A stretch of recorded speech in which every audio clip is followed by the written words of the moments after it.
Di sebuah kelas, tepatnya di SMA Negeri 1 Bunga Bangsa, terdapat 4 orang siswi yang sedang mengobrol dengan riang.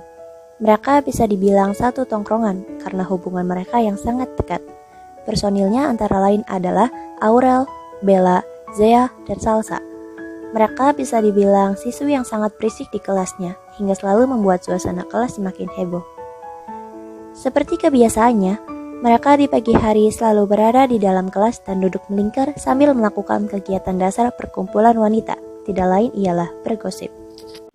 Lo tau gak sih, sore itu gue ke taman, gue ketemu si Arif.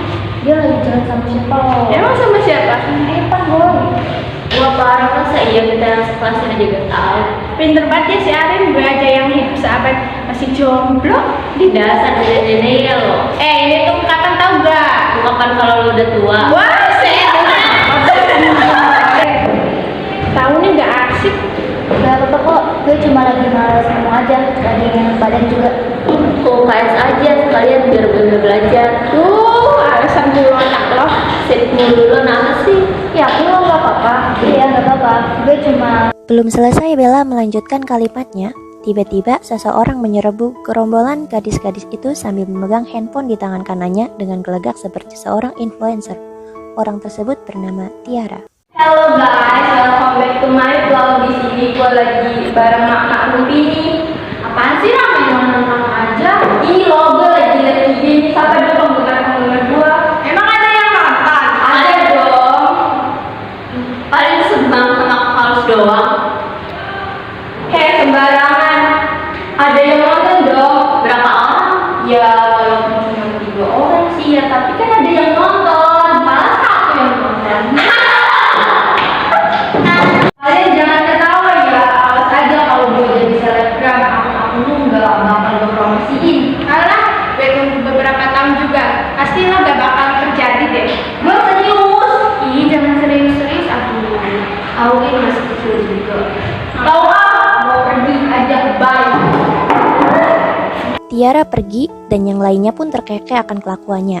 Mereka merasa lebih terhibur dengan kehadiran Tiara yang amat narsis itu. Berbeda dengan yang lainnya, Bella terlihat amat murung. Ia bahkan tidak mengatakan apapun di dalam canda tawa tadi. Meski ia bilang tidak ada apa-apa, tapi Aurel tahu bahwa ada yang disembunyikan oleh Bella. Namun ia tetap diam, karena ia tidak ingin memaksa Bella untuk bercerita kepadanya. Bel sekolah berbunyi, pertanda jam pertama sudah dimulai. Kelas 12 Bahasa 1 memiliki pelajaran olahraga di jam pertama. Semua murid di kelas tersebut diseru untuk pergi ke lapangan guna melakukan olahraga seperti biasanya. Selang istirahat dari pelajarannya, mereka semua duduk di samping lapangan untuk meregangkan badan yang baru saja selesai berolahraga. Capek banget.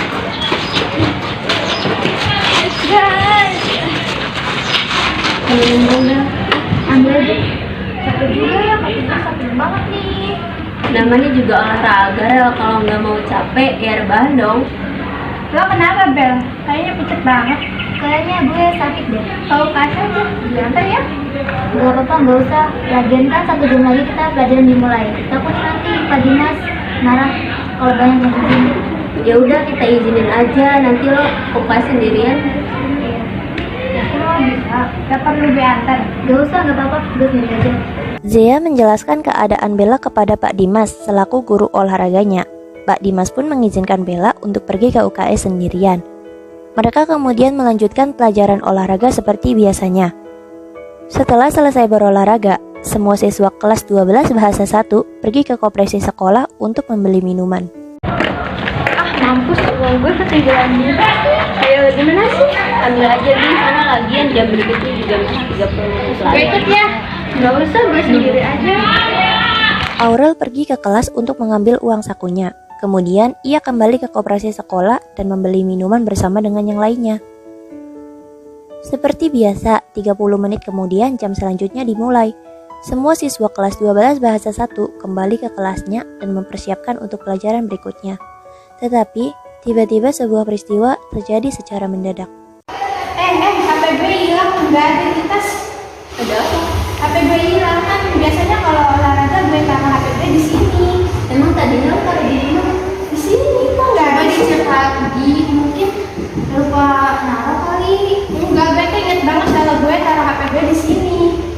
Panggil guru BK aja deh, ini bakal kelamaan. Seketika, kelas tersebut heboh atas hilangnya handphone Salsa. Semuanya berusaha mencari dan menenangkan gadis itu.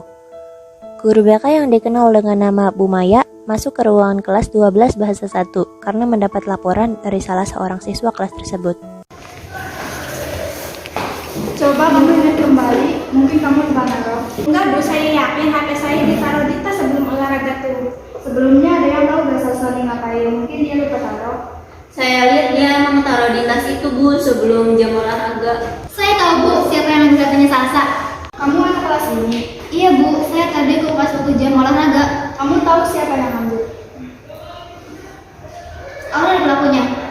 Semua orang terkejut dan tidak berkata apa-apa. Semula, ruangan yang nampak heboh sekarang tiba-tiba hening tanpa suara. Aurel sangat terkejut dengan apa yang dikatakan oleh Bella hingga ia tidak mengeluarkan sepatah kata pun. Tunggu, ini maksudnya apa Bel? Maksudnya apa yang kalian dengar? Kalau dia udah nyuri HP-nya Salsa. Tunggu Bel, apa maksud lo? Kenapa lo?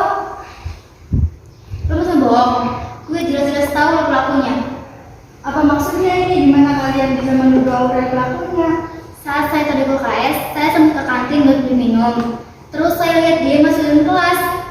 Terus dia nyuri HP-nya Salsa. Gue gak nyangka ya, Kenapa mencuri Salsa? Kamu udah ngelakuin itu Bel. Kalau dipikir-pikir lo pernah ke kelas kan? Lo bilang uang saku lo ketinggalan. Emang gue ke kelas? Gue ke tasnya Salsa, tapi gue... lo ngaku aja deh. Lo tadi kan ke kelas, terus ke HP-nya Salsa. Lo gak usah pura-pura deh. Lo kenapa begitu Bel? Gue kan nggak tahu kalau di dalam tas ada HP-nya Salsa. Gue yakin pasti bukan Aurel pelakunya. Kenapa saat itu lo gak bawa uang saku? Kan biasanya lo gak pernah lupa. Apa jangan-jangan lo pelakunya? Kalian diem deh, Aurel gak mungkin melakukan itu. Yang lo gak perlu bela yang salah. Masalahnya di sini yang belum jelas, lo jangan perkeruh suasana dong. Kan emang dia sendiri yang bilang kalau dia ke kelas. Bahkan nyentuh tas gue, apa ini belum jelas? Aurel, apa benar kamu tadi ke kelas dan nyentuh tasnya si Salsa? Itu benar Bu. Kamu ngaku kalau kamu menyuri HP Salsa. Bukan aku yang nyuri Bu. Mending lo ngaku aja deh Rel. Lo kemanain HP gue? Jangan lamain kasus yang udah jelas. Lo ngaku aja deh. Kalian semua kebanyakan bacot ya, munafik kalian berdua. Semuanya diam. Ibu mau menyelesaikan masalahnya supaya beres. Semuanya terdiam. Kemudian guru BK membawa Aurel, Bella, Zea, dan Salsa ke dalam ruang bimbingan konseling. Ini gimana? Assalamualaikum Bu. Tiba-tiba seseorang mengetuk pintu dengan pelan. Terlihat seorang wanita yang sangat mereka kenali berada di depan pintu. Maaf Bu, saya mau ngomong sesuatu. Mau ngomong apa? Saya punya bukti. Ini videonya Bu. Tiara kemudian memperlihatkan sebuah rekaman video pada ponselnya. Guru BK mengambil ponsel tersebut dan menyalakan rekaman video itu. Ditonton juga oleh 4 orang yang berada di sana. Gue lagi ada di depan kelas nih, sepi banget ya. Iya, soalnya teman-teman gue lagi pada olahraga nih. Tuh, liatin. Tuh kan sepi banget kan. Gak ada teman-teman gue nih. Oh ini tasnya. Dadah, bye. Itu adalah salah satu video vlog yang dilakukan oleh Tiara.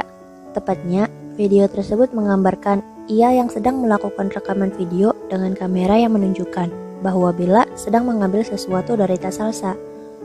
Selang beberapa lama Bella pergi, Aurel masuk ke kelas dan mengambil uang saku di tasnya.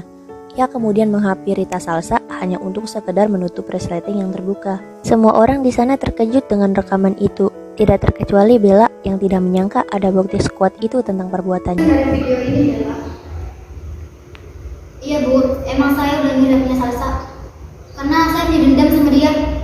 Begini ceritanya. Dulu, keluarga Bella adalah keluarga yang harmonis. Tetapi, semuanya berubah ketika ibu Aurel datang ke kehidupan ayah Bella. Kemudian, mereka berdua menjalin hubungan di belakang keluarga Bella dan Aurel. Semenjak itu, ibu Bella sakit-sakitan dan ayah Bella tidak mempedulikannya. Pada akhirnya, mereka berdua berpisah. Ayah Bella menikah dengan ibu Aurel, tetapi pada akhirnya mereka kecelakaan dalam satu mobil yang sama dan meninggal dengan kejadian dan waktu yang sama. Keluarga Bella hancur, ibunya sakit dan kakaknya harus banting tulang menafkahi keluarganya. Kemudian, Salsa meminta kepada guru BK agar kasus ini tidak dilanjutkan dan membiarkan mereka berempat menyelesaikannya sendiri. Guru BK pun menyetujui. Tutup aja kasus ini. Permisi dulu ya, Bu. Oke, Ibu keluar ya. Jadi ini semuanya udah jelas. Bella yang udah Aurel. Bella kayak gitu juga karena punya alasannya sendiri. Apapun masalahnya, fitnah ya fitnah, salah ya salah. Kalau lo di posisinya Bella, pasti lo juga bakal ngelakuin hal yang sama kok. Gue gak bakal ngelakuin hal serendah itu, apalagi sama sahabat gue sendiri. Lo gak boleh hakimin Bella kayak gitu. Lo gak tahu perasaannya Bella waktu perselingkuhan itu terjadi. Dan lo juga gak tahu betapa berantakannya keluarga Aurel setelah kejadian itu. Apa lo gak menuntut apapun dari Bella, Rel? Gue gak bisa apa-apa, Zek. Kan tahu sendiri dia nggak anggap gue sahabat. Apa urusan orang lain dengan hak ikut campur ini? Masalahnya kan dia udah ngefitnah lo dan ngancurin nama baik lo. Gue kan udah cabut masalah ini, lagian juga Bu Maya udah beresin semuanya. Kok lo masih ngungkit masalah yang udah kelar sih? Masalahnya yang udah kelar, enak banget lo ngomong. Gak perlu bersikap baik, Rel. Gue tanya, lo mau dari gue sekarang? Gue gak main punya utang budi sama lo. Sekarang gue tanya satu hal sama gue, lo tanpa ada pengkhianatan sekalipun. Oke, gue bakal jujur. Apa yang mau tanyain? Apakah lo pernah terus sahabatan sama gue? Gue gak pernah terus sama lo.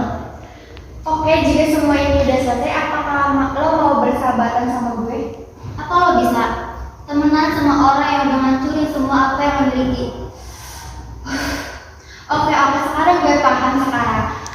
Apakah hal persahabatan ini atau pertemanan ini akan berakhir di sini? Gue tahu ini adalah masalah berat buat lo, begitupun juga gue.